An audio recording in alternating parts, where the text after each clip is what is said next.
Recording. Yeah. Hello, fellow Lolsters. Welcome to the next episode of LOL Love of Literature. And today we have with us Ms. Megan Rich.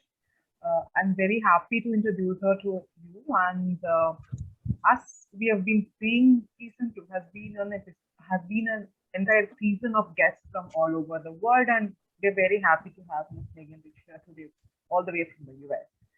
I would request Ms. Jainti to give her formal introduction. Megan Rich studied creative writing at the University of Michigan and is a recent graduate of Lighthouse Writers Workshop's book project program.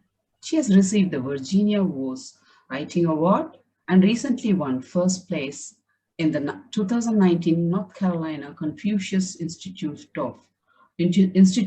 Chinese essay contest. Oh, that's interesting. She's the author of a memoir, 6 Years of a Floating Life, and is currently seeking representative for a literary novel. She's a 2022 recipient of the Arts and Science Council, Charlotte's Writing Renewal Fellowship. And most welcome, Megan Rich, to LOL Season 2. Interesting. I will ask that question later on. Now, first question from Dhanya. Ms. Rich, like, how has the writing course and the writing workshops helped you? Do you think it is a necessity for a writer, or do you think it actually just helps you to find or connect with more people? What is the takeaway for you from that? Yeah. I've been very fortunate to be a part of a lot of different writing programs, but the simple answer to that question, I think, is that a writer is a writer. And I know many writers who have had no formal education. I know writers who have had the best possible formal education. I know writers who get more informal education through community centers or programs. And I think that what matters most is the drive to write. It's a very competitive world if you're going to be a published writer. And also it requires so much intrinsic motivation that comes from inside. You have to look at the world in a certain way. You have to work the muscle of paying attention. You have to read a lot. And I know many writers, as I said, who don't have a formal education, but the one thing they all do is read extensively in genres of their own, outside of their genre. And that said, I personally have benefited a lot from courses and workshops, and that is mainly, as you pointed out, by building community, which I think is incredibly important. Yes, I've learned a lot of craft techniques from teachers. Yes, I have honed my skills in workshops by getting feedback. But I think almost more important is to find that supportive group, because it can be a very isolating thing to write, especially a book-length manuscript, which takes many years to write.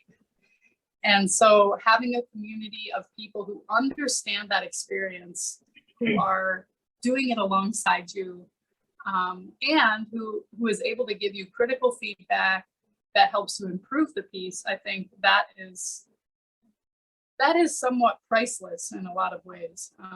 I have found over the years as well that I have cultivated a writer's group, which has become even more important to me than any coursework that I take at this point. And I think those are my people. Those are my people that I talk to about books. Those are my people that I talk to about the suffering that comes into writing. Those are the people that I feel most alive with in many ways. And so I think that aspect is really important. If you're a beginner writer, if you don't have a lot of craft skill yet, or you're working on techniques, of course, courses are very important. Reading is extremely important. And reading as a writer, as we say, to understand how these books are being made from a But I think that as you become more of a veteran writer, opportunities like that are more about networking and making friends and finding your people. So 6 years of floating, what is that? 6 years of floating life. Of a floating life. So is that your first book? Yes? No, actually, no. I actually published my first book in my early 20s, which is currently out of print. Okay, how was it to hold that first copy in your hand? That is one question. And this memoir, I was thinking of asking about this. When was it published? And what is the theme of, I mean, memoir can be in any way, right? So how have you composed that book? Yeah, so to hold my first book was obviously very exciting. I was very young, though, and a little bit naive, to be honest. I was only 22, and so that it was not as impactful as it may have been if it had been later in my life, if that makes sense. I didn't realize how difficult it is to break into the publishing world. I ended up publishing with a very small press, which was fine, but it was kind of an afterthought. I wrote the book to prove to myself I could write a book, and then I put it into the world, and okay, that was it. I think a lot of people have that experience with their first book. Common, it's very common. Yeah, most first books are just there to be done, and then we say goodbye to them. I was lucky that that book was published, but I don't think that I learned very much about the publishing industry through that book. I think that came later with 6 years of a floating life. 6 years of a floating life is the account of the 6 years I spent living in 4 different countries. Those are China, Germany, Sweden, and Japan. Oh, China. Okay. Yeah. And I was an international baccalaureate teacher. Abroad. Oh. Yeah, so I taught in schools where English was the primary language, and therefore I was teaching literature and writing, including creative writing, to young people. And I have always loved working with teenagers, and it was fascinating to start my teaching career abroad. So I graduated from university and I went straight to China. And I taught there in Qingdao, China. Qingdao. How long were you there? How long were you there? I was in Qingdao for 2 years, and then I was in Germany for 1 year. I was in Sweden for 2 years, and I was in Japan for 1 year. Wow, so lovely. Yeah, so this was really, obviously, I was trying to capture the spirit of a very young person living abroad for the first time. It also includes my husband. We met back at the University of Michigan, and we moved abroad together. So it is about our formative years, I suppose you would say, and how that opened our minds to the world, which I think is particularly important for United States citizens who unfortunately are very insular and believe that the world is somehow their world. Revolving around. Yeah. Yes. Around them. Yes. So this was a really important education for us, and we became, I think, in many ways, global citizens through that. Okay, through that, I can understand. Yeah. So yeah, the book was about growing up, was about lovely. what it's like in being in your 20s, but also what was your first book about? Was it a fiction or a non-fiction? It was fiction. So yeah, it was well, I think also, like many first books, it was somewhat autobiographical. Okay. And so it was what we would consider a Bildungsroman, so a coming of age story about a young girl whose brother has passed away, and the grieving process for her in conjunction with growing up and coming of age with that grief, and how the family changed through that setting and how she overcame the grief on her own. So, yeah. Interesting. Interesting. Mm. So, after you, but I was about to ask you like how, like what was the experience of that? Because that the contest that you won was the Confucius Chinese essay writing, right? But when you answered, I realized you have lived in China, so there must have been a connection. That competition about, and how did that help you in increasing the market for your book, or how did that make the world aware of you? Yeah, so contests are a really important way to get your name out there as a writer. This particular contest was through North Carolina, the Confucius Institute, as it says in the bio. And this was something that I heard about by being a part of the Confucius Institute in the local university in Charlotte, North Carolina. And I think the way that this particular contest helped was that, yes, it was on the topic of China. It was on the topic of being a foreign person teaching in China. And that automatically has a certain audience that is probably going to be interested in this memoir as well. China was the first place we lived, and kind of the jumping off point to other places that we lived. And so honestly, it's interesting. The readership for 6 Years of a Floating Life has been quite varied.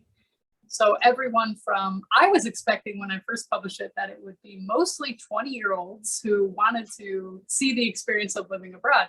But actually, I was shocked, was middle-aged women. And I think that what I had many readers tell me is that they wanted to read it to better understand their children.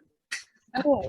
And I thought, wow, that's really interesting. And I think it's because I'm barely a part of the millennial generation. I'm at the older end of the millennial generation.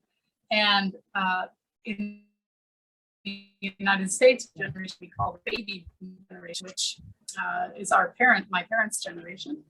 And there is a large shift in cultural values and lifestyle between these two generations. And I think that that was a way for them to better understand their children who wanted to do things like this, live abroad and be a part of the world and be more global citizens. And so I had many women specifically tap into that, which was interesting. I think that I actually recently won another contest, which is not in my bio because it's so recent. Last week I won this one. And it was in the Ninth Letter, which is a prominent literary magazine here in the United States, their 2022 Literary Awards.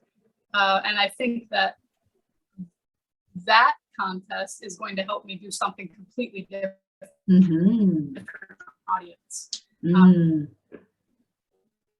As my bio, I am currently seeking representation for a literary novel. And so part of my strategy for getting the best representation possible, for eventually getting that book out into the widest audience possible, is to enter into contests such as these through United States literary magazines that help build your readership as well. And also to build what we would call maybe literary cash, which is to say, if I am able to now put that into my bio, then that gets a certain amount of attention, and then that helps to turn into readership.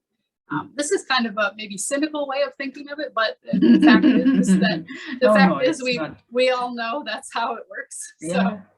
Yeah. So I think contests can be really great for that. And also it keeps you sharp. It keeps you writing things that are maybe shorter form.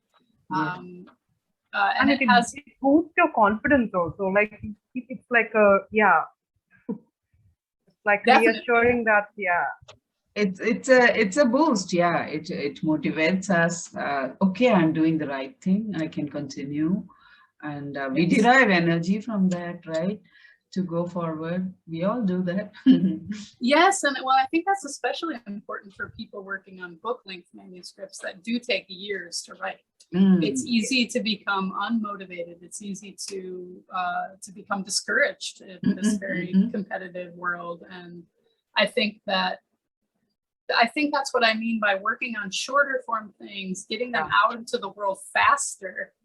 there is a morale boost and also a confidence boost, Yes. but also a more practical side, which is to build up your name within the literary community too.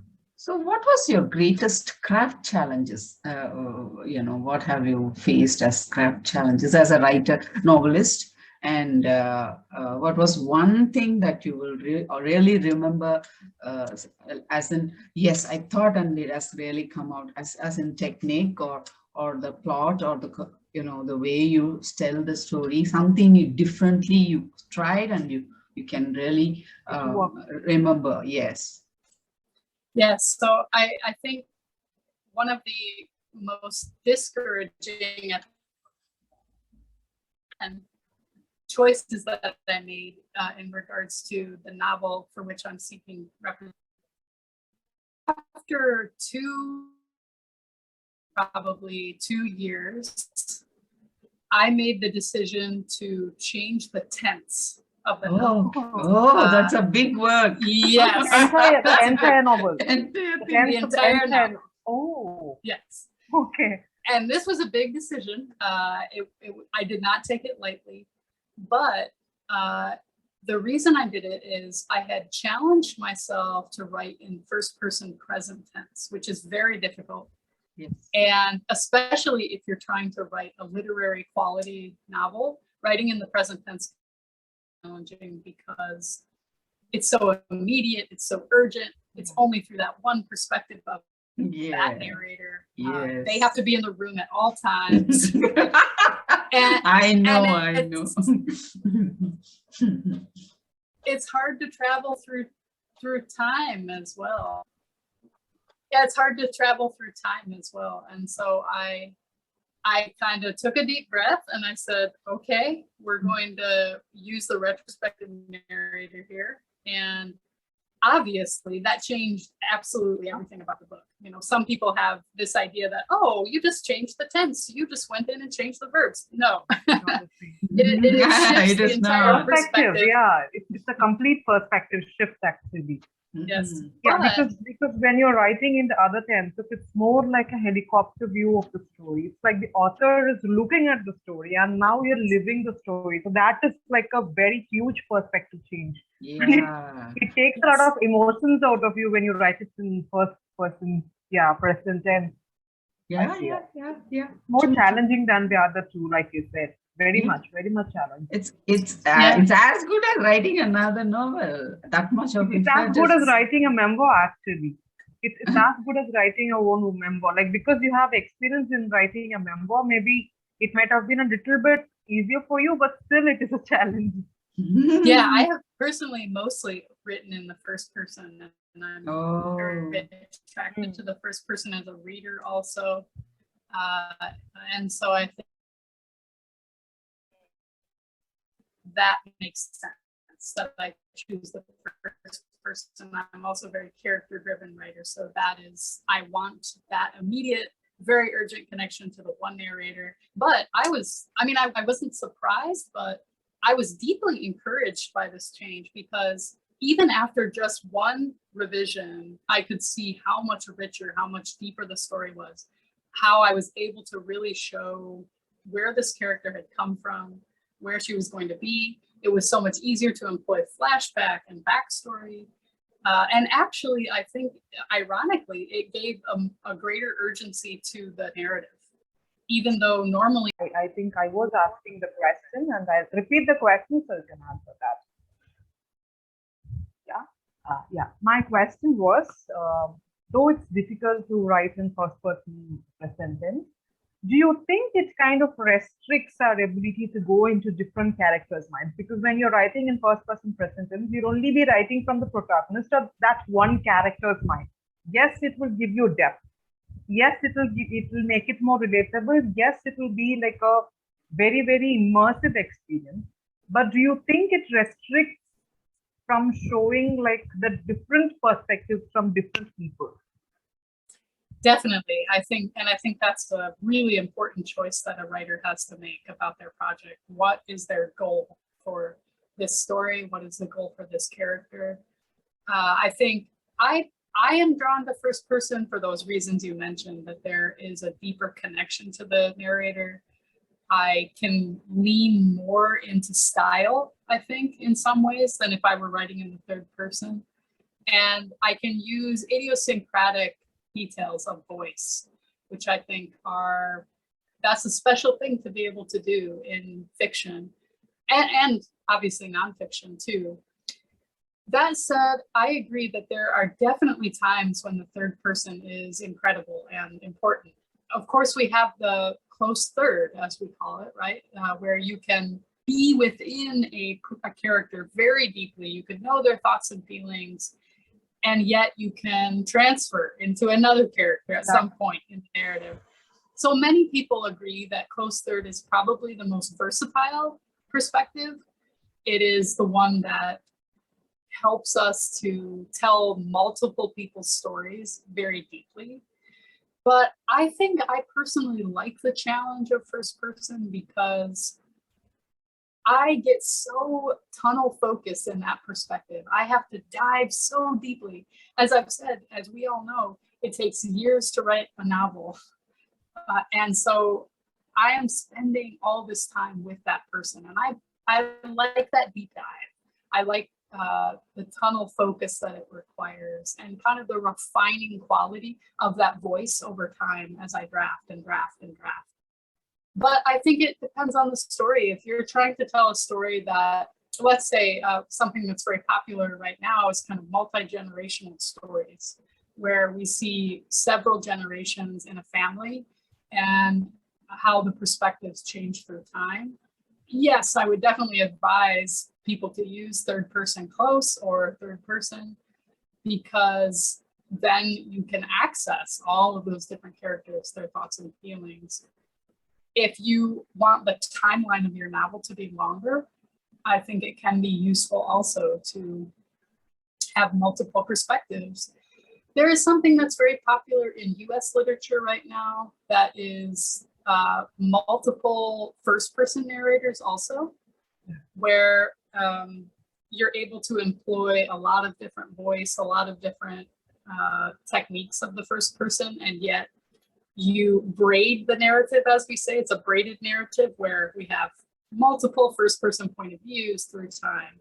And so that's another way. A lot of people argue that third close and first person are basically the same, but I think there's something immediate and urgent about the first person that I like, and maybe the obsessive nature of it matches my personality. We're not able to hear you. I think your mic is off. Oh, really? Oh, gosh. Not you, Miss James. Oh, I'm sorry. Okay. No. Can you take your headphones off and put it back on? Just for like a second. I'm not sure if that is the issue. No. Can you unplug and plug your headphones in?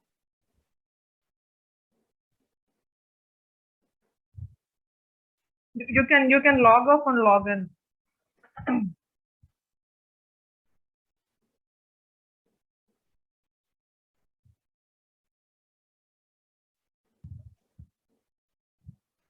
No. It's the worst when there's tech difficulties. That's no fun. Yeah. So that's okay, because we usually edit it. I usually edit the audio. So, yeah. This is because it's cross country, no? I live in India and she lives in Singapore, and our guests are usually from some other country. The time, the technical issues, and because not a lot of us are technically sound. We are very comfortable with our own places, and even with social media, I think many authors are, including me. I didn't even want to be on social media until my book was published. Yeah. So we are people who don't like to be there. So I don't think we are sound enough to be knowing all this beforehand. Yes. Can you hear me now? Yes. Now. Yes. Yes. Okay. You can ask your Okay. I was going to ask you, in your literary novel that you've just completed, seems, have you multiple first person? because you have so much scope. There is one small incident, but you will have so many perspective, so many characters can speak about the same thing. So did you experiment, or have you got any idea of doing it in the future? Yeah, I am interested in doing multiple point of view in the future. Yes, this particular story, as I am trying to sell it now, we are calling it a reimagining of The Great Gatsby. And The Great Gatsby is written in the first person, and therefore, well, some people try to argue that it's written in the second person, but it's not. It's written in the first person. And so I felt it was important to keep that perspective in order to maintain the sort of reimagining piece. It is very, very different from the original book, but that seemed like an important aspect to keep. But that said, I agree that the scope of multiple point of views is very, very important. And I could see myself for my next project, although I will say I'm already working on my next project, which is not in fiction. It's a personal essay collection. Mm-hmm. And so that is still going to be written in the first person retrospective. But I am hoping that perhaps my next novel might be one of those very long novels that might have multiple generations, because I admire those kinds of books. And I think it would be a new type of challenge for me. Most of my books are relatively short. I tend to be a very concise and efficient writer. And I think that's part of, for me, the literary quality of it is to hone down. And in fact, I started off in poetry. Back at the University of Michigan, I was a poet. And so I think that I still have that bias towards efficiency. But I think it would be a really great challenge for me, a great craft challenge, to try to have a narrator who's different and maybe who I can look at multiple generations, let's say. One of the things that is important in my piece is also the social class element. In United States culture, I grew up in a working class family. Neither of my parents were college educated. And so that tends to be a theme within my work. And I think it could be fascinating to attempt to write from perspectives across class lines, so that we could see the differing perspective in that way. And in a craft way, I would love to try to capture that type of voice on the page also, a voice that's maybe a little bit different from my own, a quote uneducated voice, I think would be very interesting. You have been writing and shifting through genres very, very, normally, like so casually, because you told us that you started with poetry, and then it was a coming of age story, and then there was a non-fiction memoir, then you have a novel, then again going back to personal interest. It's not very common for authors to do that, because very normally what authors do is, if they're fiction writers, they like fiction and they just stick to fiction. Non-fiction is like something that they don't even want to read, or if you are a non-fiction writer, there are non-fiction writers who will not even want to care about fiction. They are very fixated on non-fiction. How do you do this? Because it is a task. It is a task, because you will have to, not just through characters, but as a person also, you have to change perspectives, because when you're writing fiction, the process is very, very different. And when you're writing non-fiction, when you write especially a memoir or a personal essay, it is a little too harrowing, because you will have to remember the time period when whatever event you're writing about happens, and you will have to relive those memories and the emotions connected with those memories. So how do you do the shift? Or is there a shift at all? Yeah, I think there is. Yeah, absolutely. There definitely is a shift. I think it is more on the process where I have a shift. I agree with that it's a very different process, particularly obviously poetry to a novel. These are completely different process. I think that the reason I do it is to remain flexible, to remain curious. Also, I read widely. I love reading nonfiction. I love reading poetry. I love reading fiction. So I am deeply curious about every one of those genres. And so that's the why behind it. It's to keep things interesting, to always be pushing myself at a creative level. But I think the way I do it is absolutely, I become tunnel focused in a very different way for each one of them. So for the travel memoir, you're right. I had to spend a tremendous amount of time in my memory trying to capture as many details as I could, from emotional details to physical details. I used research to help me with that. One of the things that I think I was very lucky to have is Google Maps. And this sounds crazy, but what I would do is I would literally take walks that I took in places using Google Maps. And you could see details. You could look to your right and left, and you could look in front. And it helped to recapture some of the memories from those places, especially the very small details. I also had to dig deep into my own experience and really think about and evaluate and reflect on the ways I had changed over that time period, in what ways I grew, in what ways I didn't, where was I headed from there. And that, honestly, I mean, there is kind of a similarity with fiction in the sense that you are still trying to ground yourself in physical reality. You are still trying to think about what is the emotional journey. And I think for me, process-wise, I like to say that I'm a method writer, like a method actor, in that I really try to become that person. When I'm sitting down, I am one method writer. And so you say you read a lot. Okay, good. While reading, is the writer in you interferes while you're reading? And when you're writing, where do you keep your editor? How do you keep your editor silent when you're creating? Because the editor comes later. So these two, while reading, where is your writer? While writing, where is your editor? Yeah, great question. I think this is a really important question because a lot of, especially beginning writers, really hold themselves back by inserting that editorial voice too early and that critical voice too early.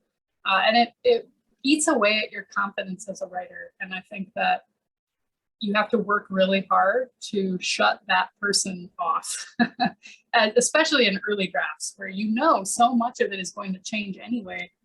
It's really more about discovery. When I'm reading, my writer is definitely present. And I would say that I really try to focus on what amazes me in what I read. I love to admire other writers. And through that admiration and awe at what they've created, I feel very inspired as a writer. I think that sometimes we can feel discouraged by that. We can compare ourselves to other writers. Of course, you're going to do that. That's a natural part of the process. But more often than not, the writer in me is saying, wow, that was an amazing line. Or, wow, how did they do that to me as a reader? How did they make me cry? How did they make me laugh? And I am trying to understand that at a craft level. I know some people, they feel that being a writer ruins reading for them, some people say. And I feel the exact opposite. I think a much better reader than every year. It enriches the experience, I think. It's more like more than just, I do. Personally, what I do is I shut the writer and sit there alone. I'm a reader now. I'm just going to enjoy it. And if the reader is impressed, then I will let the writer read again, the same thing second time. Second reading, that is when the writer will have to think. So that's how my reading goes. I read as a reader, nothing else, editor, critic or writer, no one can come there. I will be a reader, just the childlike, for the pleasure of reading. That's my style. That makes sense. I love that. And I think that wonder piece is a big part of it. If we can't It should be there, you know. Yes. The child, only the child should be there. Yeah, I like it. So, because you've touched so many genres through your writing journey, I wanted to know, though, like you must be taking gaps between each work so that you can decompress from the previous role that you are playing and go back here. Has there been times when that previous role would come up in you, like like when you were writing a memoir and you were living life yourself, and then you're writing a fiction, but you can identify clearly that the person that is talking to is that person and not the person that you want this role to. Have you had interference from the roles that you've written?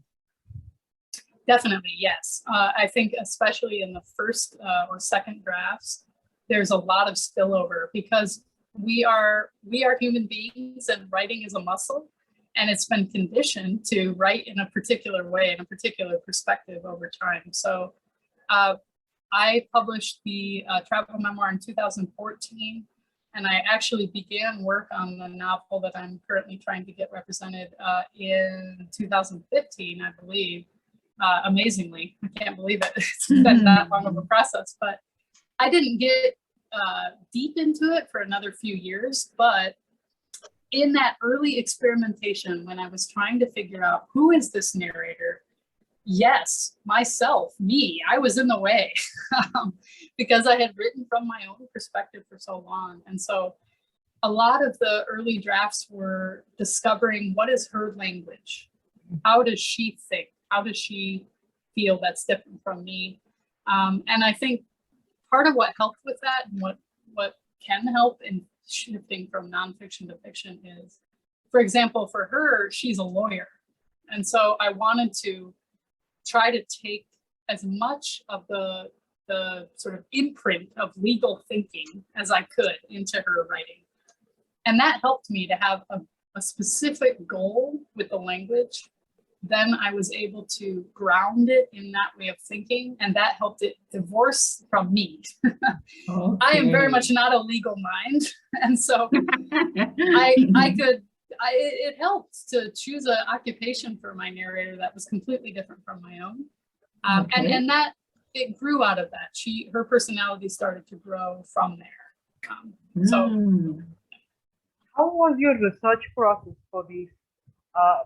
You had already talked about the number because you were talking about Google Maps and stuff. But for the, your upcoming book, which is a fiction, literary fiction, how has your research process been going? And how do you do? Like, do you just do empirical research off the internet and books, or do you do observational research because you're a teacher, you're going to be looking at people, different ages and different cultures, and because you've lived abroad also for so long, especially in the East, you will know, you would have seen different cultures and different generations and how they think. So is that just observational, or do you also do a lot of empirical research to enrich your story? Yeah, that's a great question. So for this particular novel, I actually had to do quite a bit of empirical research where it was, I read books, I read articles, and the reason for this was I had to ground myself into the tech startup world because that is where my book takes place. Mm-hmm. And I knew very little about this. However, there has been so much written about it. So I read biographies of, startup giants like Steve Jobs or Bill Gates, but I also read a lot of nonfiction that was written in the last 10 years about startup culture. I also did something that actually I learned from Min-Jin Lee, the writer. I took a class with her about using interviews to infuse reality into your fiction. And after I took that class, I did a series of interviews with people within my own personal network who worked for startups. And I found this to be incredibly helpful. One of her key lessons from that was we often think that what we're searching out in an interview is information. But like you alluded to, a writer or a journalist is also looking for personality. And how does this person move in the world and act in the world? And so secretly, I was taking a lot of notes on mannerisms, body language, pattern of speech, all of that. Yes. So that I could infuse the fiction with that as well. So that that world, that setting was more realistic. Yes, I asked them about what it's like to work for a startup, what it's like to be a software engineer, particularly what it's like to be a woman in that field. And I gained a lot of information from that. But what I really gained was how these people are embodied, what they, and how they actually feel after a day's work or things like that.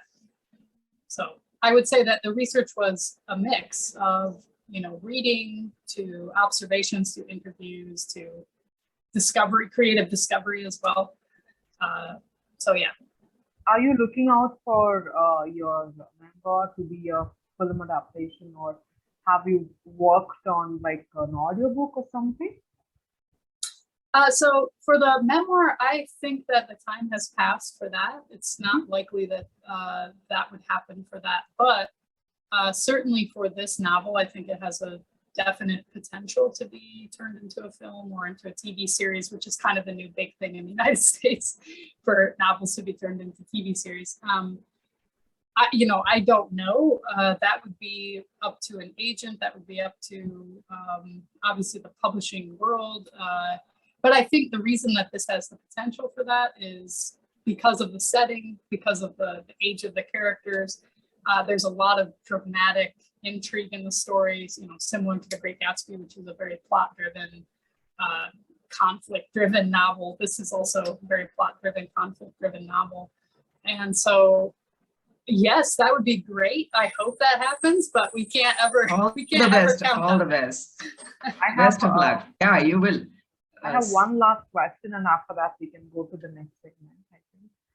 I want to ask you, you've been looking out for literary agents for your fiction book.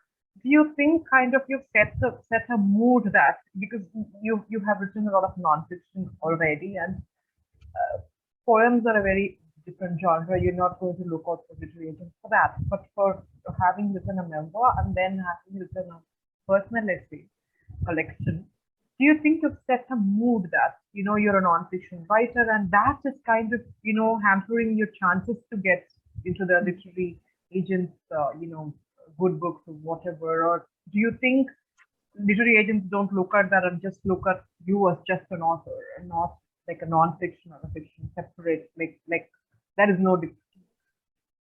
Yeah, that's a great question. I think that nowadays it's actually quite common for writers to write between genres. If I had, let's say I had published 10 different short stories in major literary magazines, then yes, I would be getting perhaps more attention for my novel. But I think no matter what you have published, you know, if you've published something and it's done decently well, an agent is perked up by that. The problem is that agents might be more specialized. So, you know, my task is now, so for example, my first agent was for a young adult novel, right? A coming of age novel. Now, young adult is a very specific genre.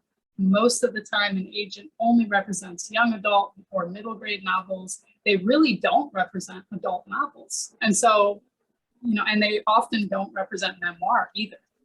So I had to find a new agent for the memoir. And that was fine. You know, I think that it didn't matter that I had written in a different genre. I think what matters most is the quality of the writing, your ability to find an agent who truly is interested in what you are writing. And honestly, it's a numbers game. You have to send a lot of queries out. No writer that I know, I mean, they all have sent more than 50 queries to get representation, you know, somewhere between 50 and 100. The United States market specifically is incredibly competitive, and it's a numbers game. So any publishing history is usually seen as a good thing. And I don't think that writing in different genres nowadays anyway is going to hinder you. Yeah, I think now it's time for us to go to the next segment, which is World of W. So World of W is nothing but W questions like what, when, why, where, and all that. And it's for the audience to, if they didn't have the time to sit through the entire session, they could just scroll down here and get a gist of what we've been talking for all this while. The first question that I would like to ask you is, what and when is your next book due?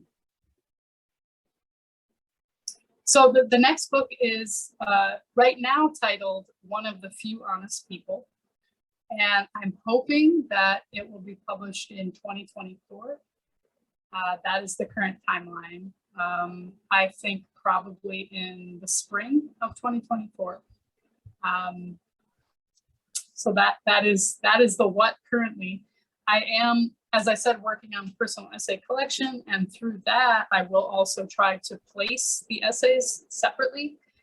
And so, as I said, I just won a contest through Ninth Letter, and so there will be an essay coming out this calendar year as well. So it depends on the project, but for the novel, we are probably 2 years out from that still.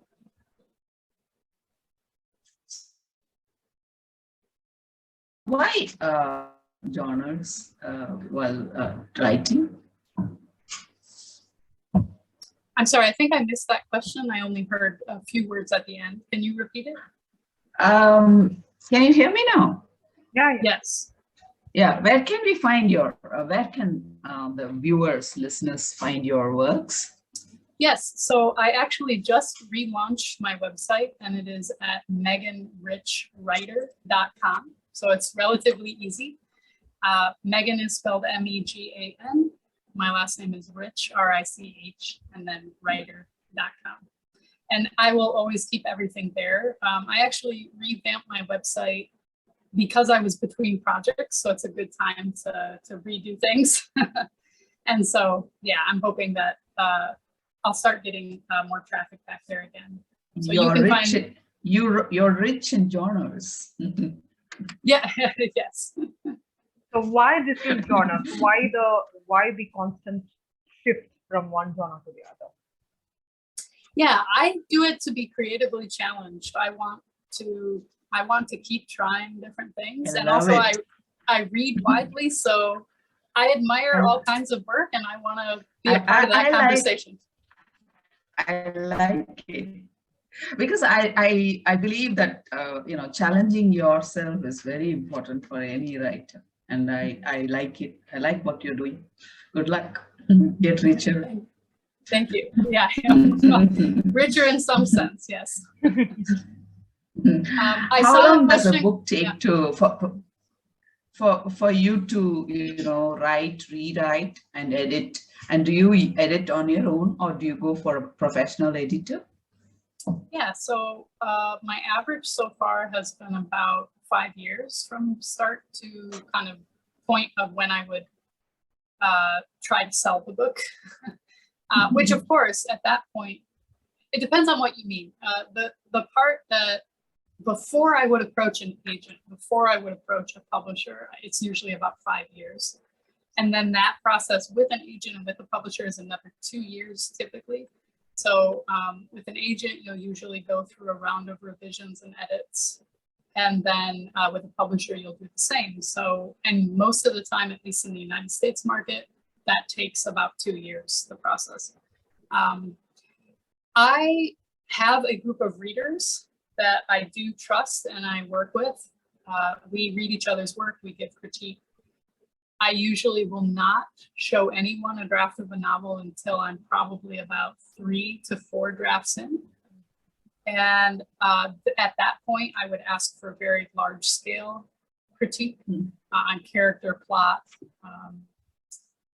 things that I might have to make massive revisions on. And then I find that the editorial process with an agent and a publisher can be quite rigorous. And so I wait for the editing for that stage. How has social media helped you in marketing your books and improving your sales? Yeah, so for the travel memoir specifically, social media was helpful because I was able to tap into communities that were interested in travel, and specifically millennials who were interested in travel. And I used a few different organizations for that. Millennials of my age are on Facebook a lot. So I used Facebook groups in order to market my novel. A lot of that was done through more organic, grassroots kind of marketing, where I would get to know people, I would answer their questions, I would ask about their journeys abroad, and often that would turn into a sale of my book. Sometimes it was through reviews as well. So reviews on specialized social media for traveling people. So for example, probably the best known one is called Wonderful Women, which is a very large social media group that definitely turned into quite a lot of sales when I had a review up on that website. So I think we've come to the end of this session, and we would like to ask you how the session, their session felt for you, and if you have any parting words for the audience who are upcoming authors, if you have any advice for them. Well, I think the advice is clear. Remain curious and remain in awe of what you're doing, and try not to give into the sort of despair that we all go through. That the despair is part of it, and you will find your way through it. I think ultimately you're writing for yourself and for your readers, and so that's what you should try to keep in mind in this very competitive market where it's going to be a bit of a roller coaster business-wise. So you might as well enjoy the craft. How was the session for you? Did you like being here in LOL? Yeah, of course. Yeah, this was great. And I appreciate you having me. I thank you for the chance to have conversation. I always love talking to writers and talking to writers out in the ether of the internet. So this is great. Thank you. Thank you. Thank you so much. Stopping the recording.